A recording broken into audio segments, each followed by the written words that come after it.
नमस्कार 3 करोड नेपाली दाजुभाइ दिदीबहिनीहरू है सबैको चाहिँ जति नि पार्टी छ सबैको कुरा सुन्दा त नेपालमा किन जन्मेको हो जस्तो लाग्छ के अब तछाड मछाड भएपछि अनि यत्रो सबै अब चाहिँ बहुमत जाउँदैन नले। नमस्कार सम्पूर्ण 3 करोड नेपाली दाजुभाइ दिदीबहिनीहरूलाई है। नेपालमा त यस्तै होला अब पनि है। चुनावमा त तछाड मछाड भनिरहेको छ, एकाअर्कालाई गाली गरिरहेको छ, एकाअर्कालाई यो त यस्तो भनिरहेको छ। यस्तो कारण के देश बन्नु लाग्दा मलाई त पत्याएन हो देश बन्ला भने जस्तो लाग्दैन।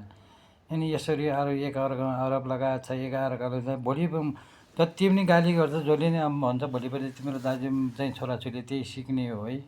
हर कुरा कति रिस्टा घमण्डी गरेको आफू कुर्सीको लागि हेर्नुहोस् त तोछाड मछाड। यो त लाजै मर्नु भयो यार नेपालमा त। म त साँच्चैको भन्नु त किन जन्मेँ नेपालमा जस्तो लाग्छ यार। ओहो यस्तो जाल पनि हुन्छ भने के नेपालको राजनीति है। म त अचम्म लाग्छ यार।